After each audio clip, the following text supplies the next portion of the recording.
I think this is going to be a very informative seminar. Hope we all got filled up on pancakes like I did. They were good.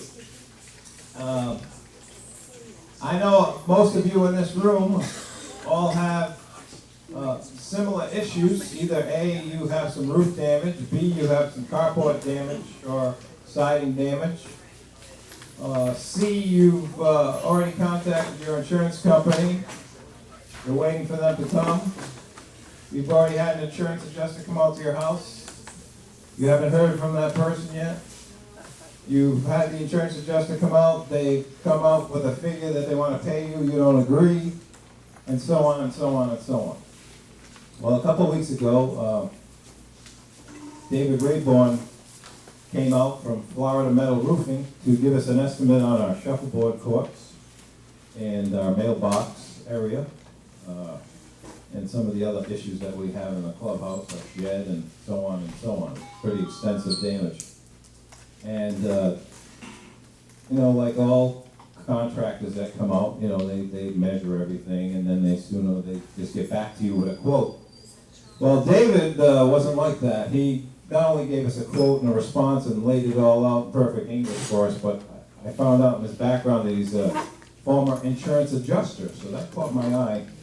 And I said, well, gee, let him pick his brain a little bit, and he's just a wealth of knowledge, just wealth. So I said, you've got to come talk to our shareholders here. They're going to hopefully get some good feedback for you and maybe some good advice.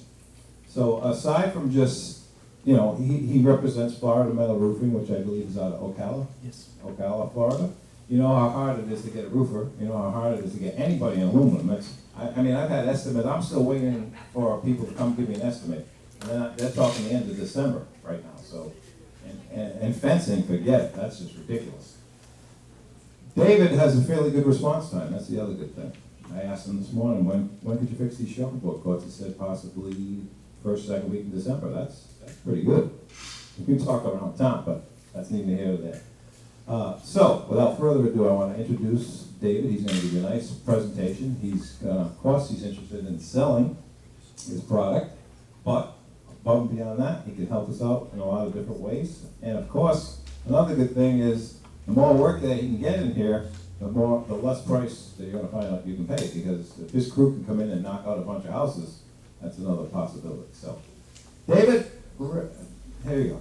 This is the shareholder. Good morning, everyone. Everybody hear me okay? Well, first of all, thank you all for having me. And Jeff Smith, he and I work as a team. We're a very customer-oriented, customer service-driven organization. He's right. I will be the first to admit about, it's like 96 to 97% of people who do what I do are scumbags. I hate to say it, but they are. Unfortunately, the industry has absolutely been invaded by people looking to make a quick buck, and the majority of people in this area are looking to make a quick buck. I'm not here to sell you all today on an individual or on a group basis. That's not my purpose. We feel like consumer education and making sure that you have the tools to make the right choices, that you have the knowledge to work effectively and to evaluate all the options available to you. We know the business that we do, and we know how we do our business, and we know how we treat our customers. So if we want to earn business, we want to work for your business, we aren't here to try to sell you anything other than possibly a solution. I've passed around some flyers. We're going to make some additional copies, so if you don't have one, I'll make sure you have it by the end of the presentation. It will be presented in 4 parts, 2 hours each. Hope you all have some pencils. And there will be a quiz. And if you can get the guy here that made the pancakes, we might just go ahead and do the whole community in a trade. Thank you. Again, my name is David Raybold. If you can't tell by my sophisticated northeastern accent, I'm from Kentucky originally.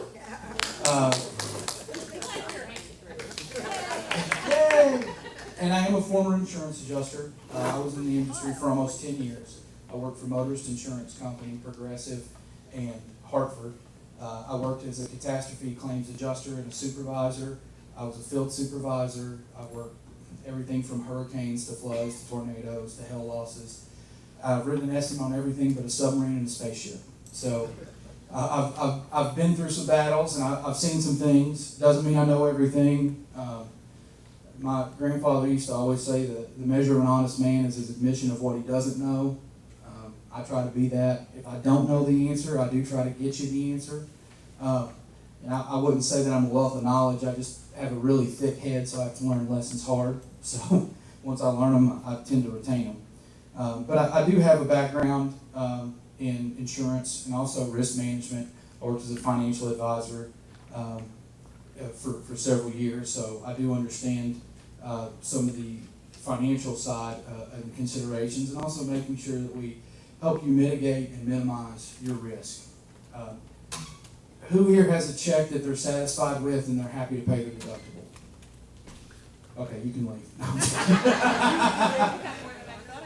Well, that's good. That's good. And the truth about this situation and what we've seen is I've seen everything from a flat denial from an insurance company on a roof that was obviously ripped off by the hurricane, and they wrote for $0. They denied it, which tells me that they had an estimator that just didn't do their job, and they're hoping that the insured didn't know any better. Now, you'll hear a lot of contractors like to beat up on the insurance companies, but coming from that background and working there, they're not bad people. They're overworked, they're overtaxed. This was the perfect storm because the majority of the adjusters that you've seen, if you've seen your adjuster yet, came from a 3, 4, 5, 6 week duty over in Texas dealing with floods. When they landed in Florida, they still had 100 case files on their desk for estimates they had not written yet. But they got dispatched because insurance companies wanted feet on the ground. They wanted to look at your properties and make sure that they had the process started. The adjuster came out, they took a look at your property. Now your file is sitting under the Harvey files. Right when they got done down here, Nate decided he wanted to visit Panhandle. So they got dispatched there. They are extremely taxing when it comes to resources. Now, that's a good and a bad thing. The bad part is, many of you are still waiting. You don't have an accurate estimate. Or the person who came out as your estimator or assessor is a part-time volunteer firefighter from Pennsylvania who qualified for an emergency adjuster's license in the state of Florida because he had 5 years of previous contractor experience when he was 17. So, the big problem with that is that sometimes you have people who are writing your estimates that are not qualified to write your estimate. The good news is, though, insurance companies have a process for this. It is a standard process. It is an across-the-board process. It doesn't matter whether it's Tuesday in May or 2 days after a hurricane. And that process is supplementation. The way an insurance claim is supposed to progress. The loss occurs. You have a duty as an insured to report that loss to your insurance carrier. Has anybody here not reported a claim yet? Okay. If you have any friends who have not reported a claim, there is a statute. They have to report it within a certain period of time. You want to make sure that anybody you know that's had damage, or if you have any out-of-towners that haven't been back yet, that are seasonal, if you can find a way to get in touch with them and let them know that they have damage, you want to make sure that they reported their claim.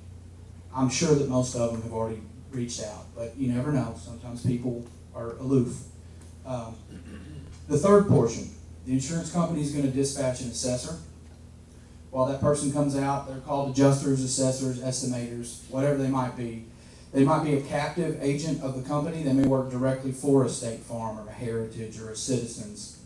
They might be a company payroll employee that may wear the shirt and drive the car 365 days a year, or they could be an independent third party that's never done work for them before, that's from a completely different state, that's not familiar with Florida statute, code, or law, that's not familiar with that particular insurance contract. They're literally just coming out to get photos and do a baseline assessment so the insurance company can triage how they handle their claims. Obviously, if you have a roof that's completely blown off your house and it's unlivable, you get moved up.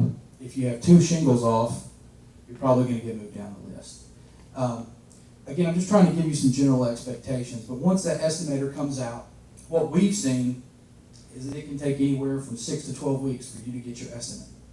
Typically what they're doing is instead of sending out a detailed estimate, they're sending you out a very general piece of paperwork that says copy of coverages. You'll see coverage A, coverage B, coverage C, coverage D, and coverage E. Coverage A and B are the two primary ones people deal with. That's your coverage A is your dwelling, so that's what they're paying out on the actual damage to your house. Coverage B is any contents that were damaged. You also have a loss of use if your house was not livable. Does anybody in here have a situation where their home's unlivable right now? Does anybody have an active leak when it rains? Okay. I'll give you some individualized advice on what you may want to do to follow up, just because I know one of the main concerns people have is mold and making sure that you don't have any type of long-term health effects as a result of your leaking roof. But the insurance adjuster or assessor or estimator, whoever comes out, they write the estimate. When you eventually get it, the normalized process is you take that, you find a contractor that you want to do the work, or you subcontract the work out. You find somebody who you're interested in using, and then you contract with them. They come up with an estimate. If it's different from what the insurance company has, if they see additional damages, if there's pricing that's off, they contact the insurance company directly. They submit a supplement, the insurance company reviews it, they come up with an agreed price, and they issue a secondary check. Now, there's some very good consumer information that's come out. I've heard it on the radio, I've heard it from neighbors, I've heard it from people talking in the street, television, road signs, everything. I'm really, really impressed with the way the community has tried to educate itself and others on the process for handling insurance claims and evaluating the people you need to do work with, being contractors. Like I freely admitted up front, a lot of contractors have some very sketchy business practices, especially when it comes to getting contracts signed, getting assignment benefits signed. Anybody who puts a piece of paper in front of your face and that's the first and only thing they want to get done, and they're asking for an unreasonably large deposit, it's probably somebody you need to be cautious about. Now, if you'll turn to the second page on the handout, I'm not going to talk at you because everybody here can read. I've given kind of the basics of some frequently asked questions. And I do apologize. I heard somebody mention they couldn't see it. The print is a little bit small, but I tried to keep from having to hand you all a book. So I was able to contain it to a couple of pages. If anybody would like an email copy, I can send it to you in larger font. You can either give your email address to Jeff or to me at the end of the presentation. I'll be happy to get it out to you. But this just walks you through some frequently asked questions that we run into. And it's very good to have these things addressed and have kind of a plan when you're going about evaluating what you're looking for in a contractor or looking for in a subcontractor.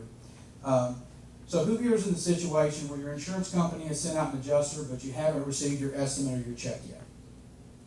Okay, so we've got a few in the room that are running into that situation. The most important thing, if you're handling this on your own, is persistence, persistence, persistence. You have to work it like a job. Now, I'm an early riser. I get up every morning between 4 and 4:30 to the chagrin of Jeff. And I try to be quiet, but what I do is I get up and I structure my day. I set my list of callbacks because I have about, I think, 33, 34 customers right now where we're working directly trying to get in touch with the insurance that are in this exact same situation. They are waiting on a check. They're waiting on a final estimate. We can't proceed because we don't know what the insurance company is written for.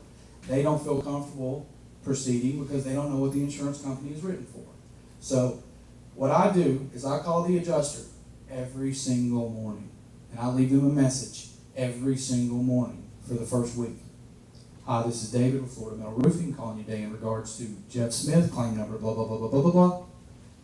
Calling you today, I'd like a copy of your final estimate, your scope, and also the customer is in need of their check. They want to know what's going on. So you can email that to me, to the customer, give them the email address, and also please give us a follow-up call. I do that for a week. I give them a week. I think that's reasonable, especially considering that we're 9 weeks out from when the hurricane occurred now. On the Monday of the following week, I call them again. I leave them a message again. But at the end of it, little twist, which is, now I'm going to be calling your supervisor and leaving them a message too. Then I call the supervisor. Usually it takes 2 or 3 days of me calling the supervisor every morning and leaving them a message and saying, hey, it's David again, I'm calling to follow up on this, and you get a response. The point is, when it comes to handling claims in a catastrophe, the squeaky wheel always gets the grease. Now, it doesn't mean to be, I don't think anybody in this room would be rude or impolite. They're people too. You always get more flies with honey. But persistence and insistence will always get you somewhere. So if you're having trouble, do not wait for the good nature of the insurance adjuster who was pleasant on the phone to call you back, because they will not. They will do everything they can to avoid that, because that's one more thing they can push off till tomorrow. Most of them are very competent, very good at their job. They want to get the claim resolved. So if you're able to give them an easy way to do that, which is, hey, I'll be out of your hair. I just need a copy of the estimate and a check. Once I have that, my contractor's going to send you a final supplement. You'll get an agreed price. We're gone. You can close my file. You give them an out, most of the time they'll take it. Who here's in a situation where you've gotten a check or an estimate but you don't agree with it? So we have a lot of people in that situation. Again, that's where the supplement comes into play. That's something that you can handle on your own. Again, I'm not here to sell you services. What I'm here to tell you is that there's a couple different ways you can go about it. If you're already working with a contractor, that's something that we handle for all of our customers. So if you have a supplement, that's not something you need to make the phone calls on. Any contractor worth their weight that does a proper job, once you contract them to do that business, you're not paying them a profit for the job and a considerable amount of money for you to do all the work, and all they have to do is be like, yeah, Bob, I need you on that roof at 3 o'clock on the 16th. Have a good day. You just go back and count the $5,000 that they just made. That's not right. They're supposed to work for their money. So make sure that you have your contractor working for you, and you may have to stay on them like you stay on your insurance adjuster. You shouldn't have to, but I would advise it. Contact them on every couple of days and make sure that they are on the same page as you when it comes to what the time frame is and the timeline is on getting your claim handled. Because if you are the squeaky wheel, you will get attention. Yes? I did not catch a lot of it. Okay, and that's fine. Is that better or not, or does it matter? It doesn't matter in the grand scheme of things. Really, all that's doing at this point is holding the claim up in terms of if you don't have access to the funds, it's not cleared your bank yet. So if you do find something that you're wanting to do and wanting to move forward with, you're probably going to have to wait to deposit that check. They usually put a 2 to 7 day hold on insurance drafts, which, whatever. Yeah. But it's not going to prevent the insurance company. Until they hear back from you and they get a legitimate supplement, in their mind it's closed because they've issued a check and an estimate. So unless they know that there's additional damage or that you disagree with the estimate, they don't know to do anything anyway. Cashing the check does not constitute acceptance of the claim. Correct. Okay. Correct. Okay, that's it. Correct. Because at the end of the day, there's some statutes, and I don't want to quote statutes, especially when I'm on camera, just because I don't know them off the top of my head. But there are statute of limitations for property claims. And typically it's a 2-7, which means 2 years from the last payment, 7 years from the date of loss. And you have that period to present any additional damages under your contract. So if your contract was in force, your premiums had been paid, the contract was properly underwritten, then they're on that, what's called on the loss. They are liable for any damage that occurred on that date of loss. So they can't just say, whoa, we don't want to. Sorry, it's not 3rd grade. You don't get to come up with excuses that my kids like to use with me. They have a fiduciary responsibility. An insurance contract is unilateral, which means that as long as you've met the initial criteria and responsibilities of the insurance policy when it was underwritten, that you've properly represented all the information that you've given to your agent, and you pay your premium, that thing's in force. They can't put caveats or conditions on it. And this might be a good time to address this.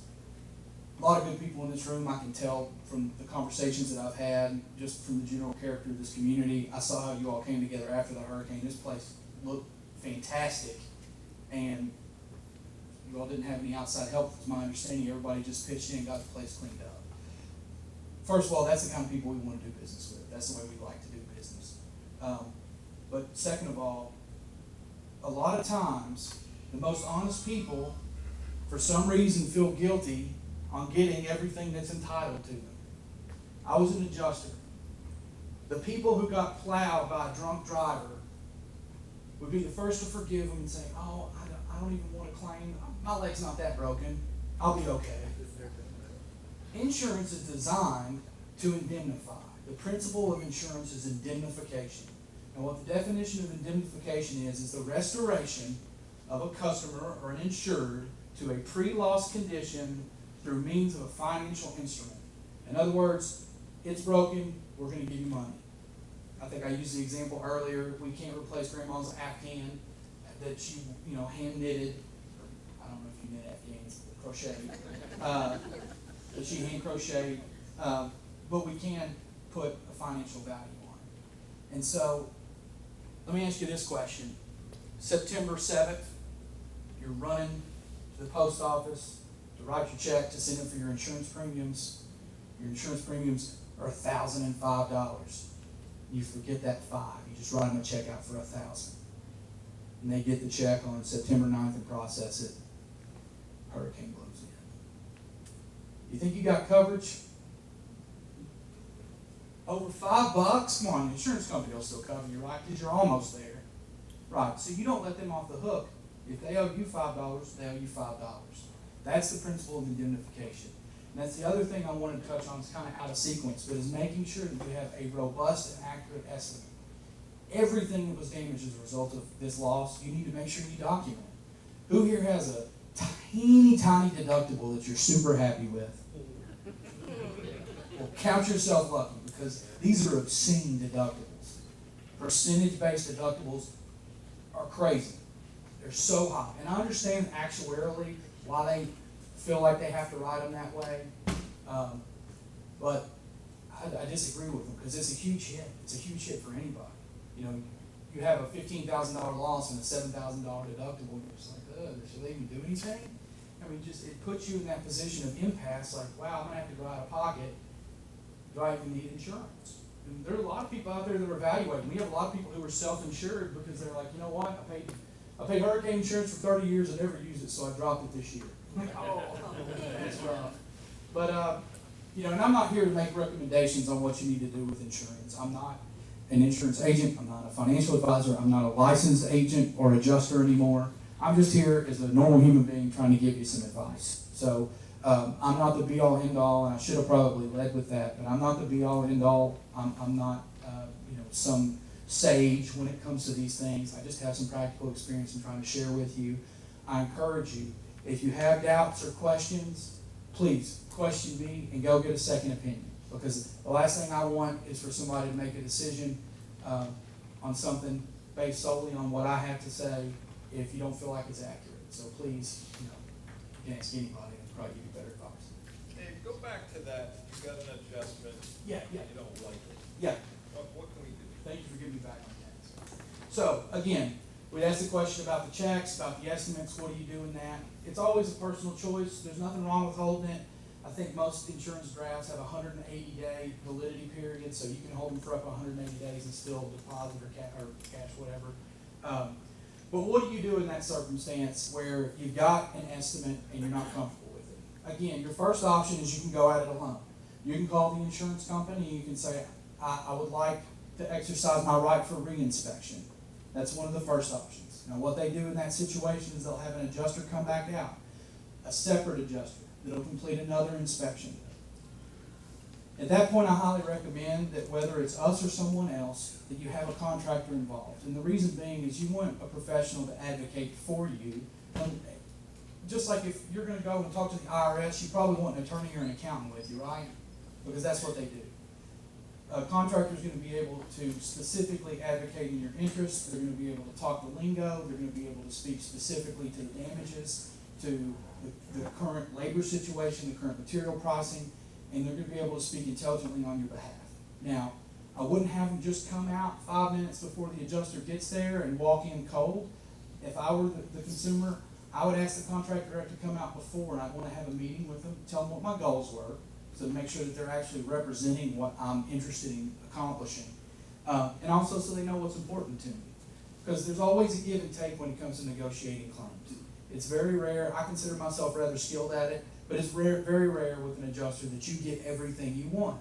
Because that adjuster needs to go to Oh, that adjuster needs to go to their supervisor and say, this guy asked for 50 grand.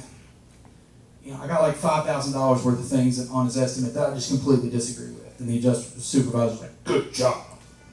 Mark it out so they pay. Would you want to know, if you were the expert coming out to check the damages before the insurance adjuster comes, would you want a copy of that adjustment they had made so you can kind of evaluate it first? Absolutely, absolutely. Our process is, we use the exact same software that the insurance company uses, which is called Enchanting. It's pretty much an industry standard. About 95% of insurance companies use it. Enchanting, it can become a bit problematic because there's 8 different versions, 26, 26.5, 27, 27.5, 28, online and desktop, all available.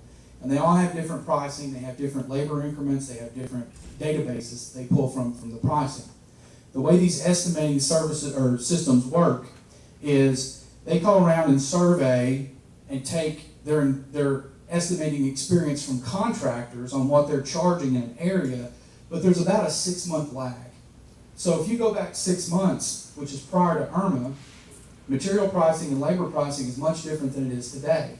So if you had an adjuster who didn't update their database when they came out and wrote your estimate, they could be 30 to 40% below what current market pricing is right now. That's usually the easiest way. They update their system, run the estimate back through, recalculate it. A lot of times that fixes the gap. The other thing is I would recommend that you have somebody come out and do a specific estimate. What our process is I come out and write my own estimate. I keep that separate, and then I'll run the insurance company's estimate line by line back through our system to make sure that their numbers are correct. Sometimes it comes out that their estimate comes out to be more than what my estimate was. So if that's the case, then hey, guess what? You just won. Congratulations. That's not something that anybody would want to take away from you or should try to take away from you. I always recommend that you get an independently written estimate. Do we work off of insurance scopes? Absolutely. In normal times, that's what we do. It's actually what we prefer to do, because then we know exactly what your deductible is going to be. We know what we've got to work with in terms of getting all the repairs completed, and there's no fuss, no muss, no mess. But from a consumer protection standpoint, which is what I'm here to talk to you about today, is if I were you, I would request an independently written estimate from your contractor, which I'm saying this to you and hoping to get your business on. I'm going to create a whole lot of work for myself. But once you have that, you have a baseline, you have documentation, you know what the pricing is, it's locked in. You can't argue with it. Hey, you told me this is what it was going to be. Now, they can always find more damage, but that can be added on. If they've written and say, hey, I'll put that door in for $1,000, they can't come back and say, oh, it's really $2,000 or $4,000 or $7,000 or whatever, which happens, unfortunately. How do you even get someone to come out and give you an estimate? We probably call 20 people. Well, I don't know where you'd find a contractor who'd be willing to give you an estimate. Okay, you have a card. Yes, and my contact information's on the top, and Jeff and I are going to be available. And I know, I hate the time we live in right now, because when somebody speaks to you sincerely and with conviction, what's your first thought? What do they want? What are they after? We really do want to help. We want to help clarify your insurance situation. We want to help to make sure that you get every dollar that's coming to you, and that your out-of-pocket exposure is minimized. If we can save you money, that's what we want to do. Sorry. Thank you very much.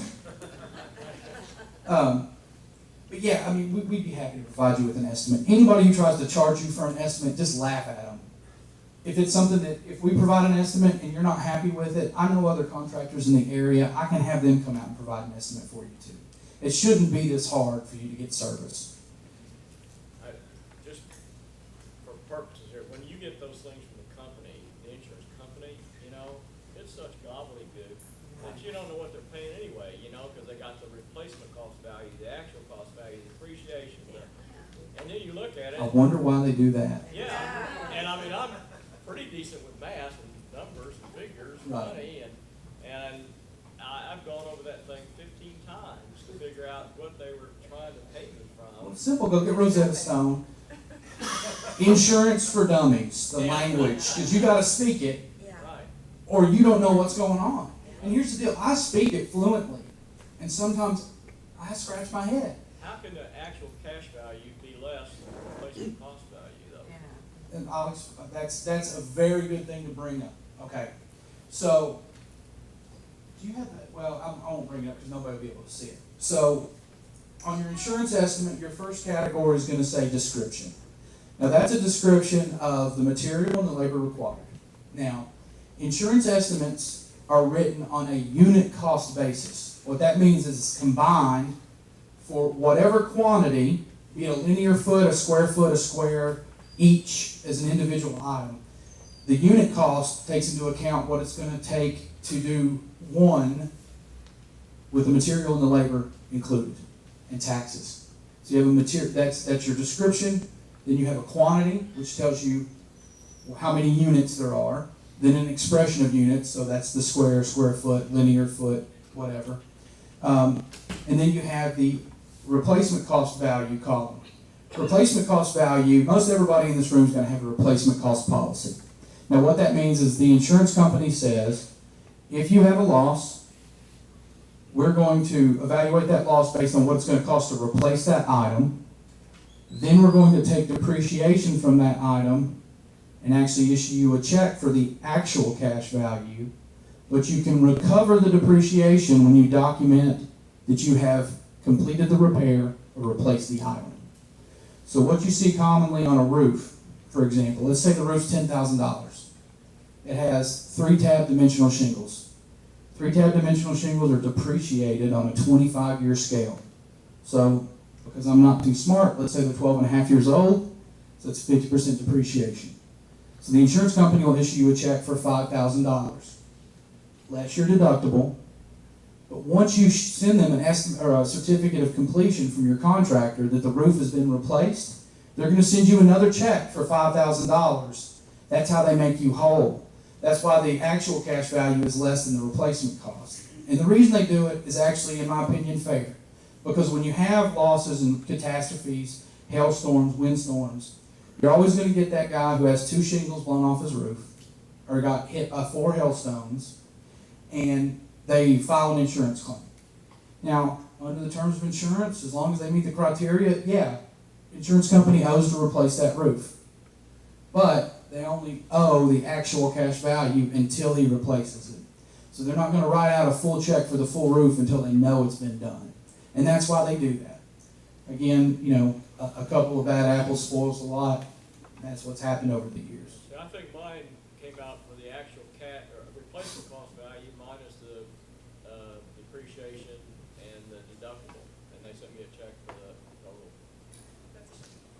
Get with me, I'll look at it for you. And because I've also seen, you know, everything from insurance companies writing for 24 squares of shingles on a 44 square roof. They were off by 20 square. I've seen them calculate things incorrectly. I've seen independent adjusters have their software so manipulated where they've gone in and customized fields and done macros and all these other things where they had things flipped around and switched. It's highly possible that exact same thing happened.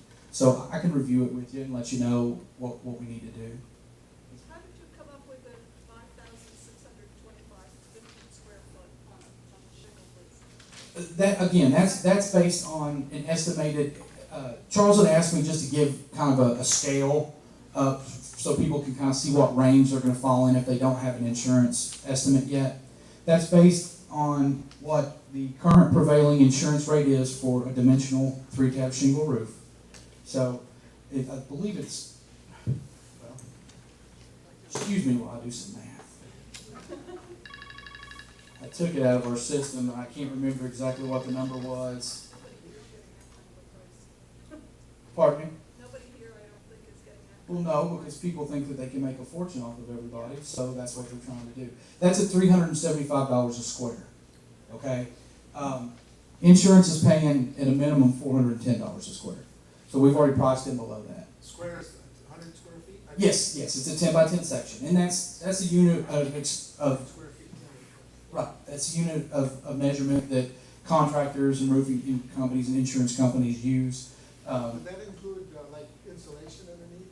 No, that wouldn't. Now the square price, what that includes, the unit price, the way that we write it up, is that includes your shingles, tear off, and replacement. Thank you.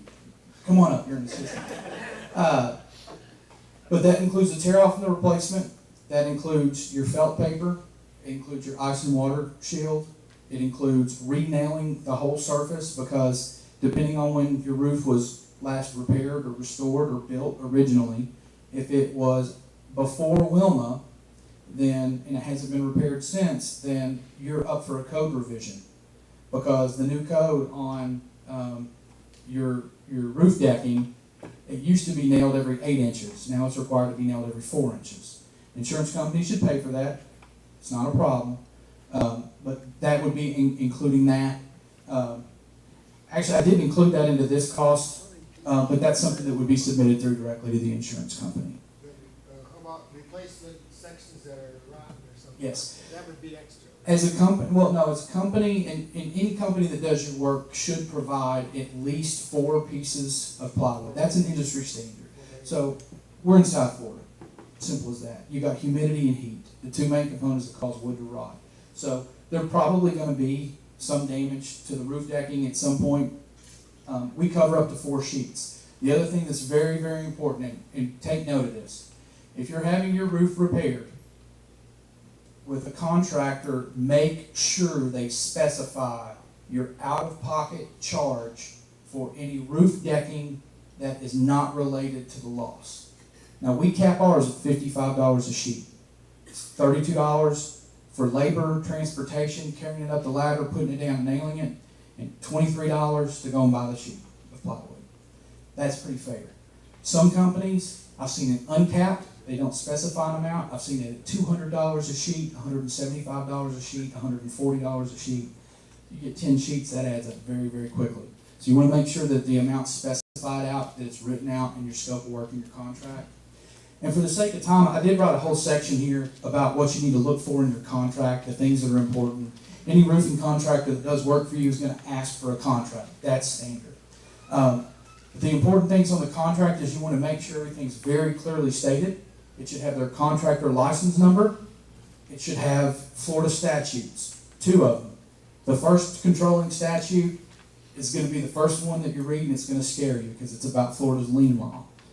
Basically what it says is if you engage with a contractor, make sure that they're licensed.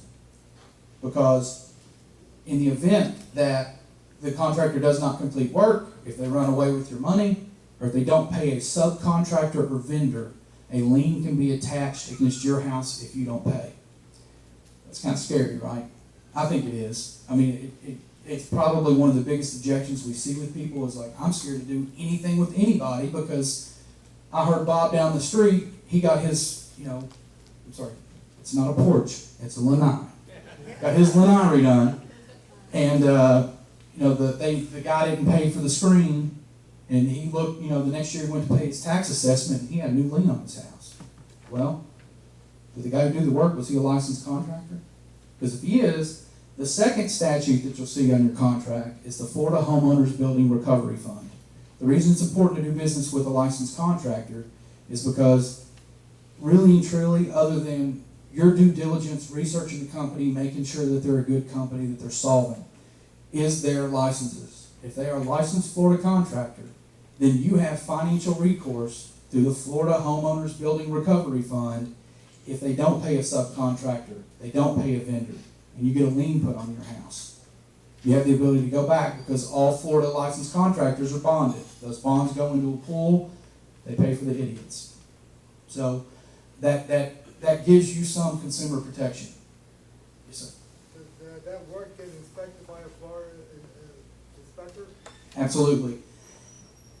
So We don't control that, but the contractor has to keep up with the Florida code, right? correct. Yes, everything should be expressed to code. He really can't cheat you. Pardon me? He really can't cheat you, right? Well, Inspecting his work. the danger lies in a lot of contractors have letters of credit with ABC Supply Company. So they have, they can have $30,000 worth of materials to have delivered to your house to do the work. You go ahead and pay your deposit. The work's completed. Takes them 2 weeks. You're happy with it. Everything looks good. You get a final inspection. Call your county, signs off on it. Everything's good. And then 3 weeks later, you get a call from ABC Supply Company that says, "Hey, have you heard from Dave with Florida Metal Roofing? Hadn't seen him in 2 weeks." No. Well, he has an unpaid bill. And we delivered that material to your house. You're on the hook if he doesn't pay. That's where the lien law comes in. And that's why it's important to make sure you're doing business with a licensed contractor. All the work does have to be done to code. I'd love to tell you that Collier County had the resources to come out and do the appropriate inspections. What they do is they pull several at a time and they do their best. And they really have done a great job trying to make sure that everything's done correctly, especially after everybody got burned at Wilma. But if a contractor's doing what they're supposed to do, I'm protecting my interests. Because whenever I put a roof on a house, I warranty it. And it's an unlimited lifetime workmanship warranty. So if we screwed up on the installation, 6 years from now there's a problem, guess who has to come back out and fix it? Us. Now there's a material warranty that's separate. If the material fails, that's with the manufacturer. But it's to my interest to make sure that all the work's being done correctly. So you have the workmanship concern, but then you also have the financial solvency of the company you're doing business with is the other concern. And that's where those two statutes come into play. But it's a good question. Can an unlicensed contractor put a lien on your property for work that they do? As far as I know, no. They have no rights. Okay. Yeah. Would that keep them from trying? I don't know. But, I mean, my advice is, well, first of all, it's illegal to Can lie. they can a licensed contractor put a lien on your property if they do work without a contract? It'd be really tough because the contract's the mechanism for which they're gonna go to the small claims and say, "Look, we did this work, you didn't pay, file a lien." So it'd be very difficult to. I was not satisfied with my claim, so I called the agent, and they contacted the insurance company, never heard back from them, as they told me in the letter. But they sent me this homeowner's bill of rights. Okay. And I called that number, and they told me I have to get a independent estimator, adjuster, whatever the term they use. Public And then adjuster. submit that to them, and they're the arbitrator. Right. Is there a list of these independent arbitrators that I could get hold of? Yes, and I can get you all those resources, but before you do that, let's talk. Because there's another section in the handout that I gave you that has a list of what are my ultimate options, who's on my team, who can I go to for resources. Can we go back to his question just about the unlicensed contractor? Sure. I think what he's missing here, he's talking, but it's not the unlicensed contractor, it's the subcontractor. That Correct. unlicensed guy goes over here or to Town and Country and buys material and takes it to your house and puts it on that house. That's exactly right. Then Town and Country's gonna come after him. It doesn't matter whether it's a licensed or unlicensed. Exactly. And that's why it's important to That's go the problem. through a licensed contractor. Subcontractor, Yeah. not the contractor. Here I go again. Now, this gentleman gave you a question about, right? Now, if I have a roof put on by a non-licensed contractor, I can't do that in here, right? Because I have to have the contractor in the window, unless I do it myself, right? You can self-contract. You can get it I don't know about your old yeah. rules. You still You need get it, it on right? as permit to do it yourself. Now, It's if still you gonna get see inspected. a roof going on without a permit in the window, what do you do? You.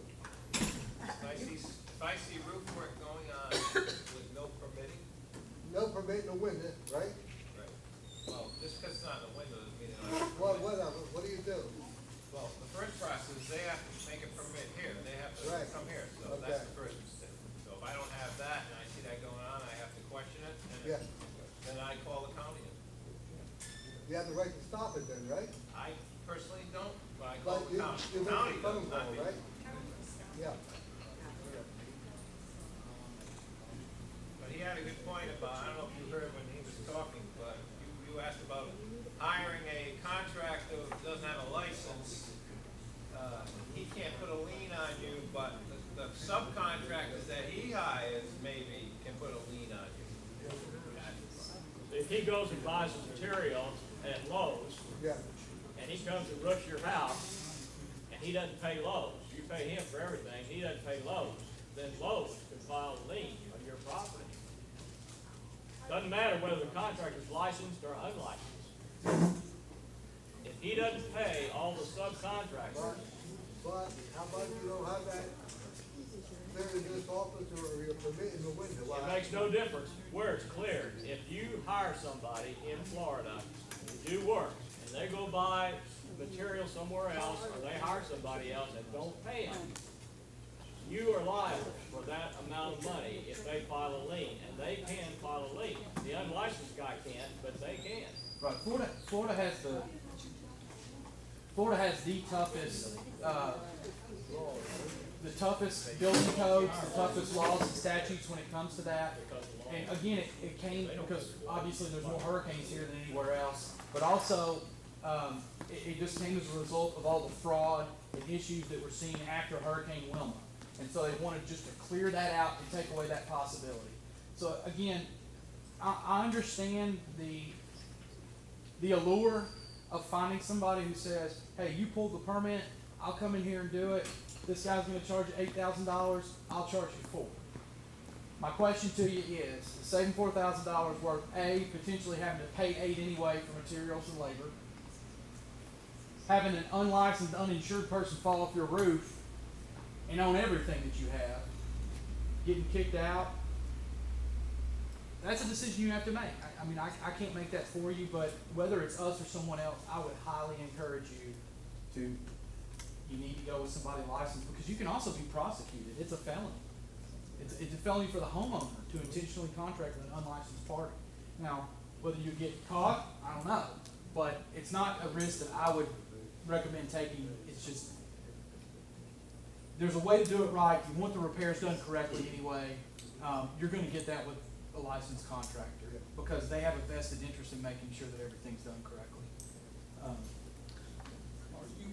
Are you only a metal roof contractor? Do you do, No, we do, and I haven't gone into that because I'm not trying to pitch you all, but yeah, we actually do all kinds of roofs. We do, we have crews that specialize in tile, metal, shingle, membranous roof, rubber roof, yeah, rubber membrane. I know it says metal roof.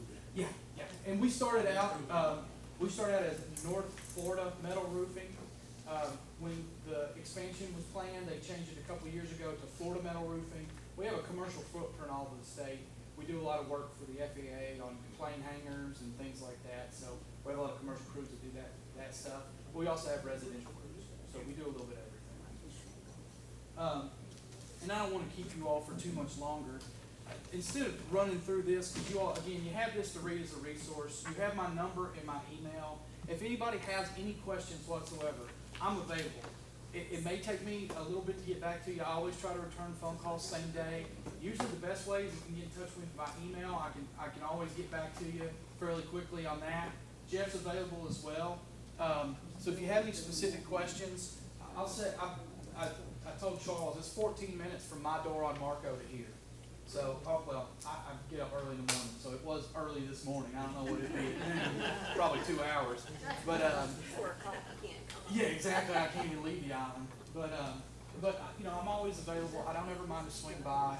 My business is all in Marco and Naples, so I'm back and forth. I pass here 3 or 4 times a day. So if you have a question, I don't mind to swing in. We can sit down, take a look at your contract. If you've already got a contractor and you want me to review it, I don't care. I'm happy to help. If you have an estimate, you want me to review that, I'll do that too. Just one quick question. If you have like a TV room, it's not that big, it's metal, but can you make it in shingles? Or if it's metal, it has to be replaced in metal? I don't know what the requirements are here in the community, but as long as we can do that, that's not a problem. It's not a substantial issue either. It's nothing that's super difficult.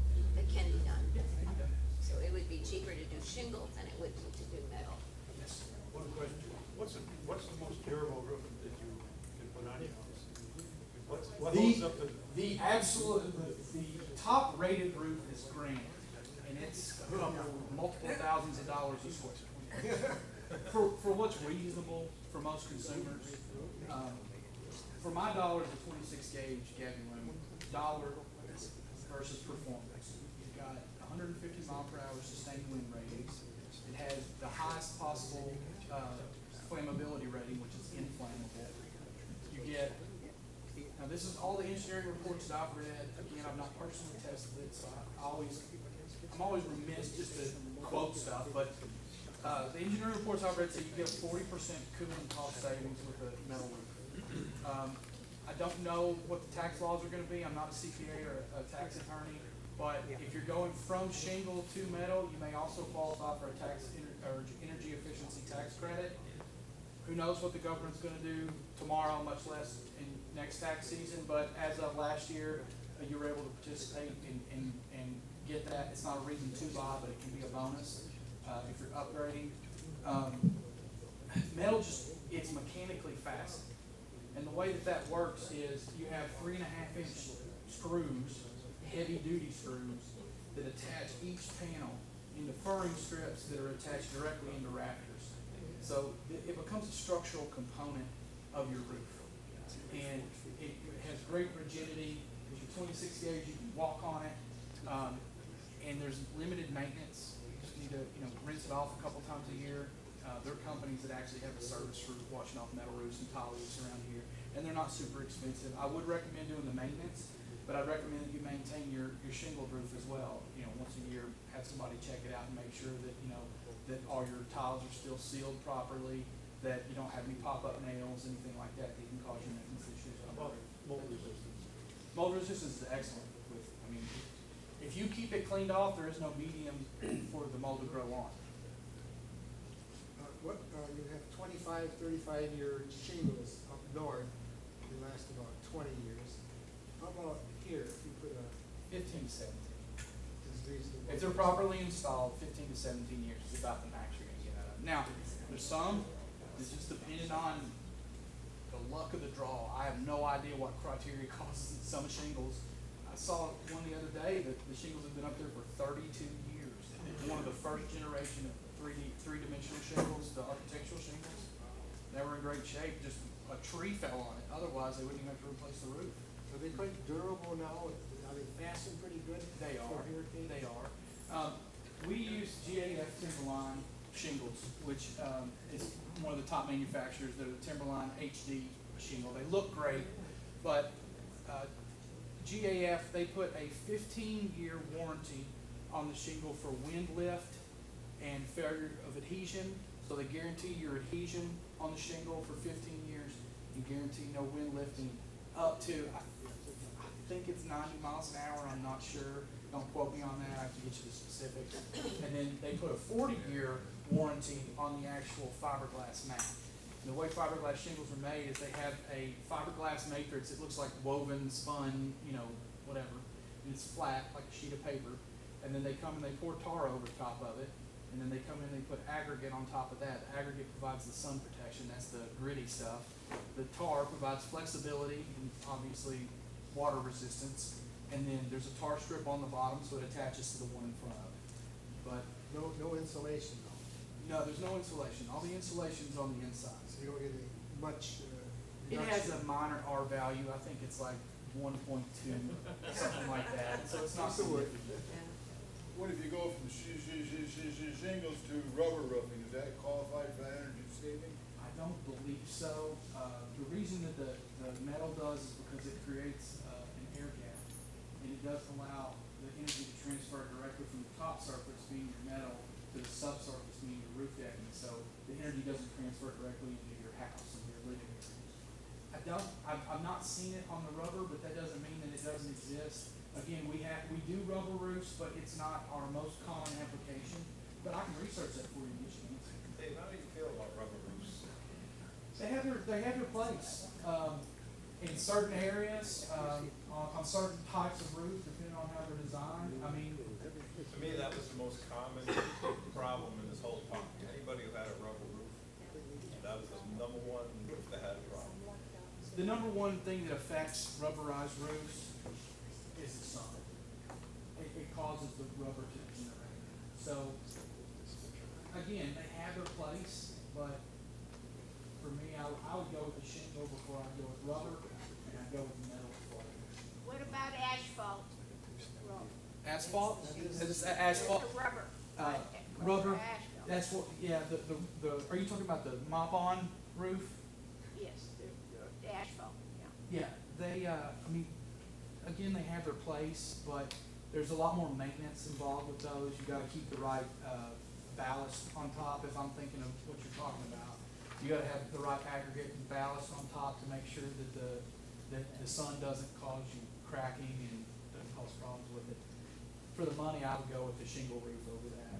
And it's easy enough to modify the pitch on a house, so if you have a flat roof and you're concerned about it, it's not a huge, it is a cost item, and it would be an out-of-pocket, because the insurance is not gonna pay you to modify the structure of your house. But if you've got a flat roof that you're not happy with, and it's a membrane roof or a rubberized roof, and it's something that you're interested in getting it modified and putting some rafters up and getting some pitch on it and putting a different roof on, it should give you energy savings as well, because when you create that air pocket, it should help. But we can get your quotes on that. I had a contractor come and, I have an asphalt underneath, or shingles underneath my rubber roof. Okay. And he claims, and it saved me, 2 hurricanes, it saved me from getting wet inside. Oh, sure. Because it ripped the rubber roof off, or tore it, and the shingles saved me from having any water in the house. Now, this guy that came, one of the guys that came, said that, oh, I gotta tear both of those off. He says, I gotta take the asphalt and the rubber roofing off. And he said, because that builds up heat under there, and is he selling me a bunch of baloney? He wasn't lying. When you have, I mean, roofs are designed to have a primary surface, unless it's designed to have more than one. Like tile, cement tile, and metal, they both have your primary roof, which is the metal or the tile, and then there's an underlayment, which is water shield or rolled asphalt shingle. And they provide a secondary barrier for water. He's not lying to you. The more material that you have on the roof, the more it's going to hold heat. The other problem becomes a weight consideration. The house is only designed to carry a certain load. So when you start overburdening the rafters and your roof decking, it causes it to fail faster. So you'll see houses, if they have 2 layers of shingles. If they have 2 layers of shingles, sorry. I'm used to talking with a microphone. I take this with me though today. Hi, it's David with Florida Metal Roofing. Good to see you today. How are you? I think they won the Publishers Clearinghouse. But yeah, you'll see, and I'll get you one moment. The roofs that have, you'll see bows in between rafters. A lot of times, those are where they didn't clear off an underlying layer of shingle, so the weight and heat combination caused the roof decking to fail. It's now, so if you came, which I want you to come over and do, give me an estimate, you would say to do the same thing, take both roofs off and replace them? I'd want to look at it because it depends on your pitch, it depends on what we're going back with. Like if we're going with the metal roof, we might just be able to do an over. But we definitely need to take off the rubber, for sure. Yeah, well, We'll not be that's able to for leave the sure. shingles. Yeah. I didn't want to lose my second layer because 2 hurricanes saved me from getting wet Right. inside. And you know what? Having that kind of experience means something. I mean, because you've got a proven commodity there. Without looking at it, I wouldn't be comfortable saying what I would do, but I mean, most likely we'd either, are you thinking about going back with shingles? Or are you looking to maybe go with metal? Or put a rubber back on? Rubber membrane back on. And it's all, what the scale on the money is. Right. You know? I mean, if it were me, I don't see why we need to take off the shingles if we're just putting the rubber membrane back on the top. I mean, I wanna look at it, but yeah, I mean, I'll be happy to Come down and look at it. Yeah, I will. Yes, oh, I'm sorry, her first. I said my shingles, my roof is 24 years old. Okay, I've never had any problem with this, that I have to have new roof. okay. So now, do I have to have that, all those shingles taken off when I have to put new shingles on? Yes, ma'am, you wanna do a full replacement. Okay. Yeah. So what they do is they tear it back down to bare wood and then just come back in and put new shingles So I on. like the shingles. Yes, ma'am. And repair, if there's any damage to your the wood that's underneath, we go ahead and repair that at the time too, and then we build it back up and have a brand new roof altogether. What is the time frame right now for a contractor to go get a permit? They tell me they're going to get my permit. Permitting is, they are expediting everything. So, I mean, it should be a matter of days. And once they have a contract in hand already, okay, yeah, if they already have a contract in hand, they should be able to do it very quickly. The metal roofs that you put on, the kind where you don't see any screws at all on them. We offer those. Now, those are considerable price factor higher.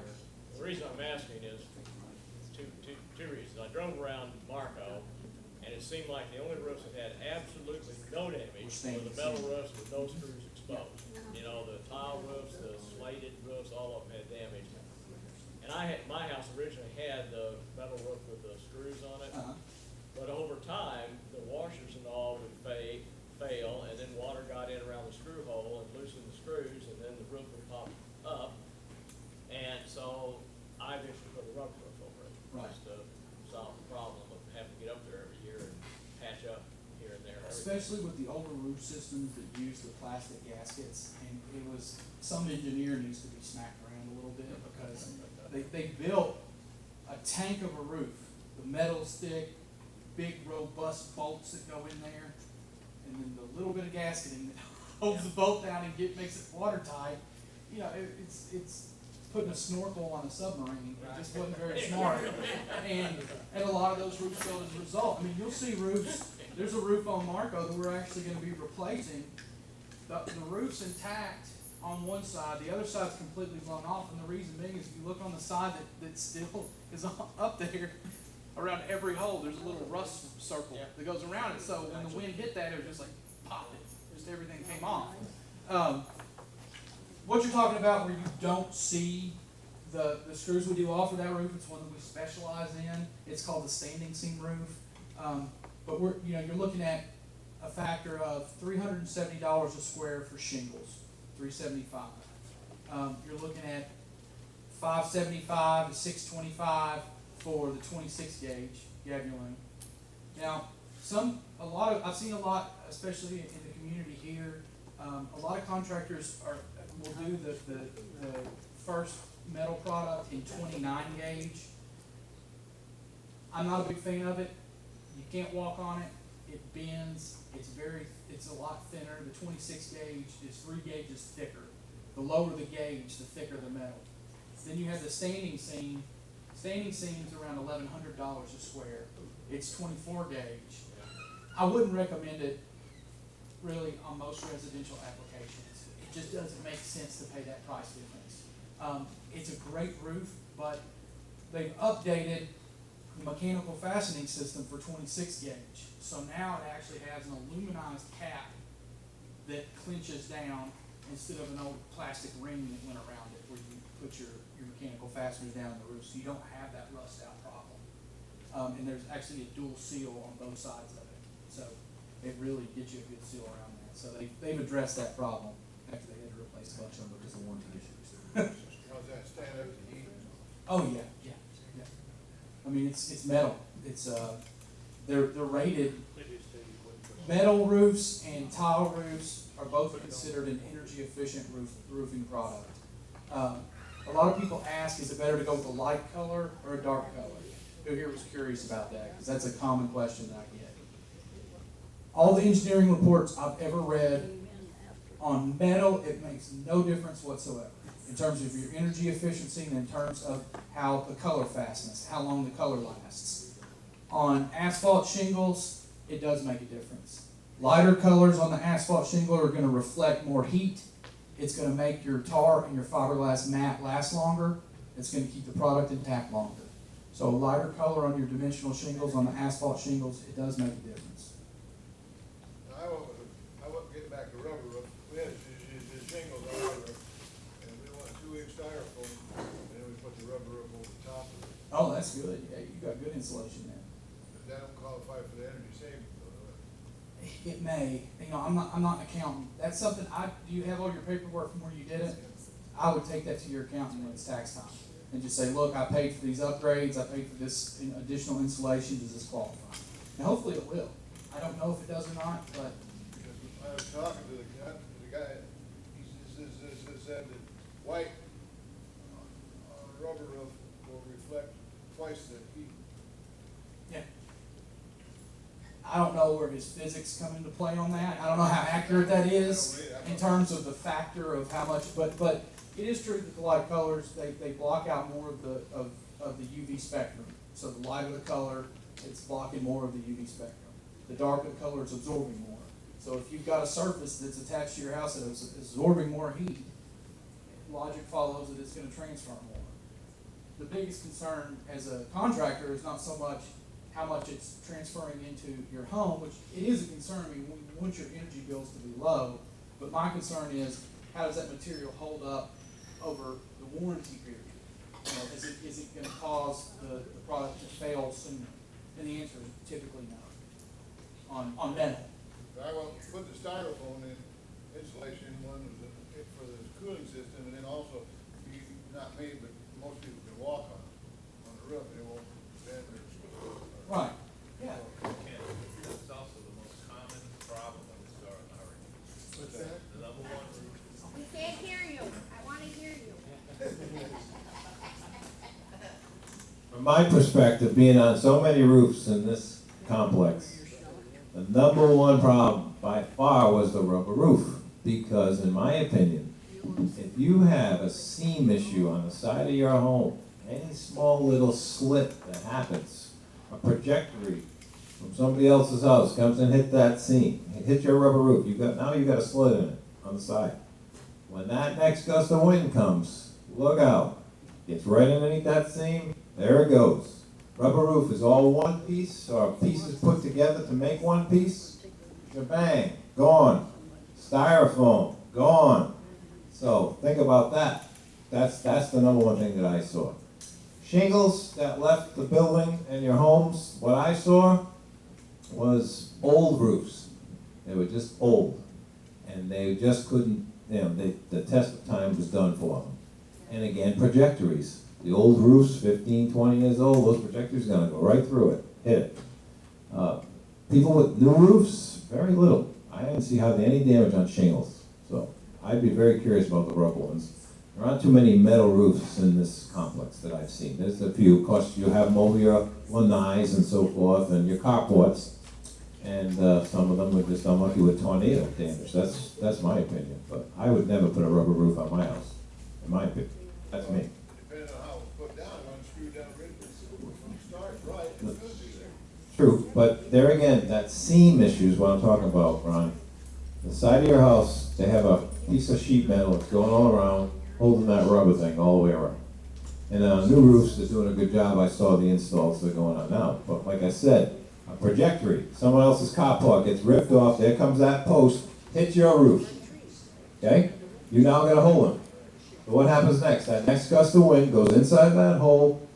There it goes, because it's all one piece. That's what we saw. Just my opinion.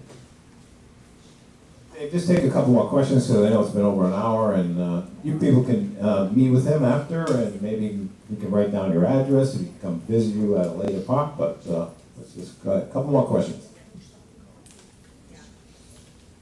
She got me first. Yes, ma'am. I have insurance, it was hard to get insurance because they did a big thing and some of us paid double. Some Different microphone, speak in the microphone. When we had to get reinsured, a lot of people had a problem getting insurance. And some, it went up so high that they said, well, we'll self-insure. And if, I was also told by the person that sells the insurance, that it's fine, if you make a claim, the company will pay, but they will drop you. So it's very difficult to get insurance now, and is it going to be truly bad? I'm in a thing, do I make a claim or do I try to pay it off myself? So did everybody hear that? You know, I mean, that's a very valid concern. I'd like to say that is officially above my pay grade. That's outside of the purview of what I do and what I'm here for, but I can speak to it a little bit. And the answer is, I don't think anybody knows at this point. With the extent and dollar value of the losses that are coming out of Irma, insurance companies are just starting to evaluate actuarially where their risk is. We saw it after Wilma. After Wilma, how many companies pulled out of the state of Florida? I think it was like 6 major carriers just said, we're not writing any more business anywhere in the state of Florida or anywhere south of Orlando or anywhere that touches water or has trees or there's air. You know, they just made it difficult. Some of them have crept back into the state with their tail between their legs. Homeowners Choice, it's an all-state company. No. The insurance companies, I've had that, you know, insurance companies are not going to go bankrupt. The way that they're set up financially, they have a reserve system where they have to have the ability to pay a certain percentage of claims simultaneously. It's like something like 20%. They have to keep that cash on hand. Then they have investments. Then they have the premium dollars coming in. Then they have their experience. Then they have a co-insurance. They're not going to go bankrupt. But they insure through other companies too. yes. They defer the risk, like, you know, a bookie will lay the bet off on somebody else. That's what they do. They don't usually lose money. They use up the reserve, then they increase the premium. Oh yeah, absolutely. And the state insurance boards are complicit with it because they're the ones who have to approve premium increases. But they legally can drop you. They legally can drop you, yes, because now they can't drop you until they can't drop you. They can fail to renew you. So they can't come in and say, you file a claim with them, they can't come in next month and say, we're canceling your insurance policy because you're paying your premiums for the contract period. But at the end of your annual contract, they can opt not to renew your policy. But the state of Florida can also place them to continue doing business here and sue them and say, no, you don't. You don't get to come in here and get all of our insurance premium dollars and then run out the state just when you have a loss. You're staying till the job's done. So I'd like to think that that's what's going to happen again. That's way outside of my pay grade. But, I mean, The other thing was Citizens, their estate company. yeah, Citizens is slowly taking everybody off their books. But again, after something like this, the hopes was when they formed Citizens was that they had to put all the people who couldn't get insurance somewhere. Because insurance companies have a maximum risk pool they're allowed to take on for financial reasons, actuarial reasons. They're not allowed to have a certain percentage of market share. So they created Citizens to meet that need. I'm of the opinion that after this loss, they're probably just going to have to renew it and continue it on. Now, I don't know if they're going to or not, but for me and for my dollar, if I were in your shoes, I would not pay it out of pocket. You paid those premium dollars for a reason. Now, I'd also evaluate your claim. If you're looking to get a $1,000 check from the insurance company, then I may not. But if you've got significant damage to your property, then I mean, they owe you for it. And they're probably, if they're going to cancel you, they're probably going to drop you anyway. I mean, seriously, you know, because what they'll do is they'll just drop all zip codes. So they'll say, we're not renewing any business The here. insurance person himself said, go ahead and file a claim. Go ahead and file a claim.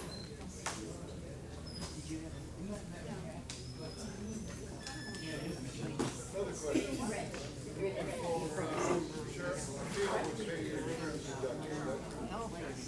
I've heard that. I had a question, would FEMA pay your insurance deductible? You have the right to have a FEMA inspection on your home. If you haven't, I'd give them a call. They have resources, and a lot of times if there's something that's not covered by insurance, sometimes they will cover your deductible or a portion of your deductible. It's a good way to maximize your money and minimize your out-of-pocket exposure. Does anybody else have any other question? Yes.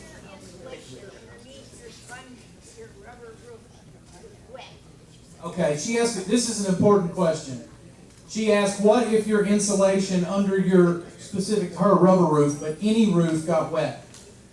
If you had water get into your house, if it leaked through your roof and it got into the interior components of your house, in a living room, kitchen, bathroom, wherever, and it leaked through insulation, that insulation has to be replaced. The reason being, well, as long as it's fiberglass insulation. Fiberglass insulation, its only value is when it's not compressed. When water gets in it, it compresses, it loses all the air pockets. The air pockets are what create the insulatory value in that product. So that's something that you want to make sure the insurance company has addressed and that they replace. Because if not, you're going to have a heat spot that all the heat will be able to get through right there. That will dry up eventually, right? It'll dry up, but you'll never get the R value back. But I mean, it should do away with the possibility of mold. Of mold, yeah. Anyone else? I'm sorry if I was long-winded.